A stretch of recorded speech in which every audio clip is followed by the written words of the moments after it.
नमस्कार, मी कौस्तुभ वैद्य. मी भाग्याचा मोठा भाऊ. सध्या मी एका फार्मास्युटिकल कंपनीमध्ये काम करतोय, पण लवकरच मी स्वतःची मेडिकल एजन्सी स्टार्ट करणार आहे. माझ्या बाबांच्या माझ्याकडून भरपूर अपेक्षा आहेत आणि त्या अपेक्षा कशा पार कराव्या तेच मला कळत नाही. ह्या ओझ्याखाली मी कुठेतरी दबून गेलोय, पण मी हे पार करण्यासाठी मनापासून प्रयत्न करतोय आणि लवकरच मी या जगातला सर्वात श्रीमंत माणूस होणार आहे.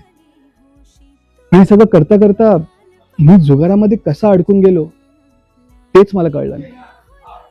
माझी असुरक्षितता आणि अवस्था पाहण्यासाठी तुम्हाला मला भेटावं लागेल. पाठ राखीण या मालिकेमध्ये 1 जून पासून रात्री 9 वाजता फक्त स्टार प्रवाहावरती.